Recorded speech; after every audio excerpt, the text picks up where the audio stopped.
So last spring I kind of went down this rabbit hole of wanting to turn aluminum cans into plant tags to be able to recycle my waste aluminum soda cans. Because anybody that's garden knows that the current plant tags that you can get are kind of junky. They're normally a plastic that doesn't last very long in the sun. You write on them with Sharpie, which doesn't last no time at all. Pencil a little bit longer, but pencil still fades away. And I wanted something that's going to last for years and years and years. And I knew that this aluminum, not being metal, it wasn't going to rust away. It does corrode. The corrosion makes it more brittle, but it actually makes it harder. And that's all the corrosion on that thing after an entire season out in the weather. This is from my Buran pepper. And with aluminum, especially from soda cans, it's thin enough that I can carve the name into it, and that's not going anywhere. That will never go away. And that led me to finding, well, what's the easiest way to cut these cans to make plant tags? And I came across these 3D prints that seem to be the most common. They use a razor blade that you adjust to push it into the can. The only problem is if you cut too deep, you wrinkle the can, and then it just doesn't cut very well, and then the blade wears out after a few cans. The tip even breaks off, and so you're only getting a few cans per razor blade, which just didn't seem worth it. It's kind of a bad design. And so I fixed my 3D printer, and then I came across this guy. I'll try to tag his YouTube channel, or maybe even the video, from Singapore, that injection molds these and makes these. And he made them where you can adjust it to skinnier cans, and the hole is for aluminum bottles, for the top of the bottle to go down through it. But I didn't need all that. And the 10 millimeter cutting disc he uses isn't widely available in the US, nor are the M3 10 millimeter washers that he recommends. And so I kind of gave it a bit of a redesign. I made this into one piece, got rid of the holes. And I made this where to fit the common 18 millimeter pipe cutting wheels that are common in the US. And I had to build this bump out so that this blade would stick out the exact amount. This is 10 millimeter. The only problem is, in my experience, that was still a little too far. So my next design, I brought this back so the blade is just barely touching the metal, because cutting aluminum is almost like cutting glass. You just want to etch it enough to where you can break it, because cutting all the way through dents it, and then it doesn't cut straight and the aluminum tears. And I added these grips. Now the grips are supposed to have rounded ends, but my Creality 3 made them pointed and jagged. I was not a fan of that. But I made these grips because the ideal is you want the can to sit down in here without the blades denting it. And you want the blades just to be able to leave a little line, and then as you make your line, you squeeze a bit to push them in and etch a bit deeper until it's deep enough where you can break the tops and bottoms off the cans, but not so deep that it dents the aluminum and keeps you from cutting straight. Also, on this one I filled in the hole, but it's still his bottom. But on this one I designed a new bottom. So this is completely my design. And I made an indentation for the bottom of the can, but the problem is the top's bigger anyways, and the bottom's curved to a point to where it like wants to wiggle. And so flat's best. So my next model, I got rid of the indentation I cut for the can. I took the points off my grips, and I moved my blades in a bit more. Now, I moved it about 1/10 of a millimeter too much. So my next design, I'm gonna push it back in, but I'm nearly at the exact point I need for the blades to cut the can perfectly without denting it. Yeah, I was trying to see if it had his name. Oh well, I'll try to tag him. But at this point, all I have left of his original design is just the inner curve in these little pieces. But even then, the holes are filled in, and I added grips. So this is nearly a new design. But that's the cut it gives you. The only problem is on the bottom, it dents. So you get those cuts, which still isn't bad.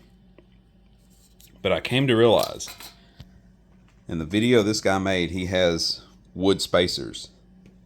And I was like, well, I don't need to get as much as possible, so I don't need the spacers, because I don't care if it cuts up the can a bit. But I came to realize that those spacers are needed, because right where this curve is, the aluminum's stronger and doesn't dent as easy. And that's why the tops cut better, because you have more space here at the top than you do at the bottom. And so it falls on a stronger piece of aluminum and cuts it way cleaner.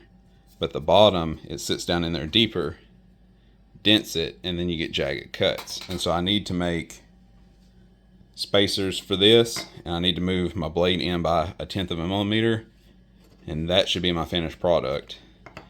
The only thing I'm waiting on is these were printed on a Creality 3, and I have a Bamboo Labs P1S coming. So I'm going to make my finished product on that.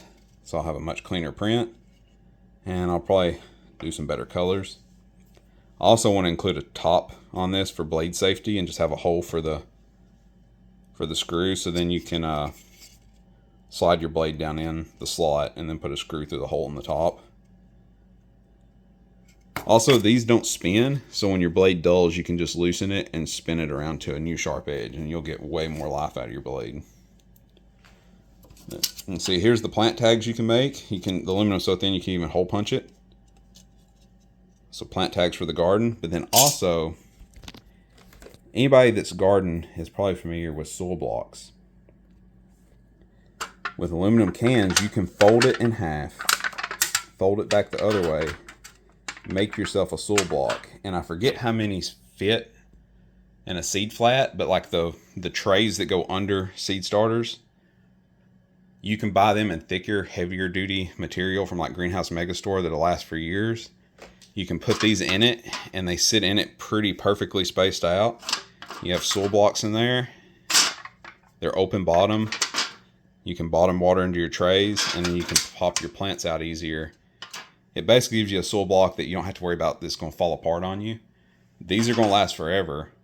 And with all these being flat top, you can still stack your seed starter trays pretty easily. And there's your seed starters.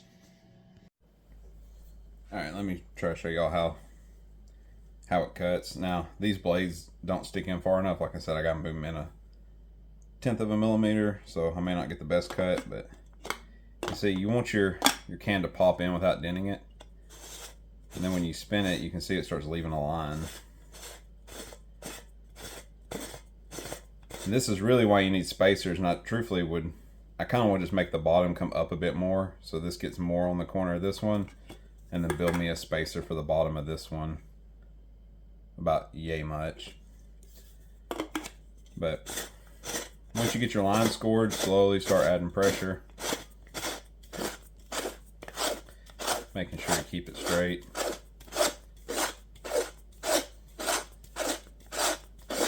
Like I said, these blades need to go in a hair more because it's not quite cutting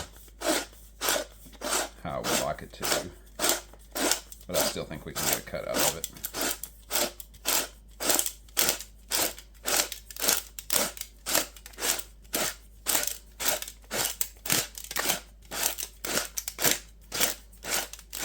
Probably enough. I think I want to overkill. So you just pop your top off. You know, to be careful because it tears sometimes. That's why you want it cutting on the thicker metal. If it cuts on the flimsier metal out here, it's going to dent. It won't cut good, and then it'll tear when you try taking it off. But you can also just do that. But look how clean that is. If you want to recycle your cans, you no longer have to crush cans. All those tops stack easy. You can throw them in a bin. They're like little coins now. And most of your weight is in the tops and the bottoms. So you're not losing much weight. So you get to recycle your own cans, and you can recycle them again for money. But yeah, I need to make spacers, and I need to move the blade in 1/10 of a millimeter. And that will be perfect.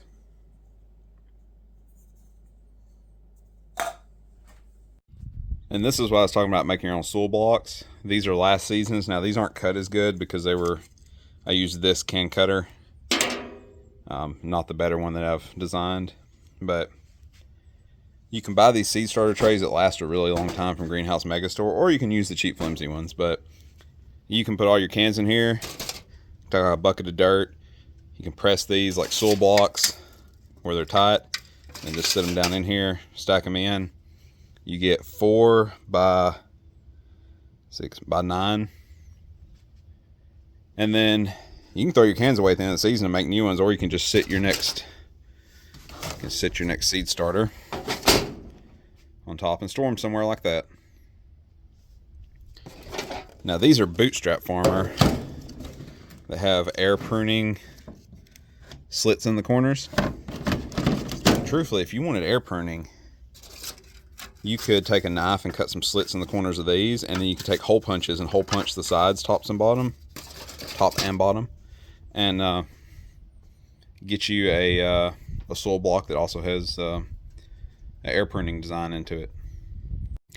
One last thing, if you use the energy drink cans, which are like this tall, you could maybe plant some trees, and you could definitely plant some more like native grasses and wildflowers that have way deeper root systems.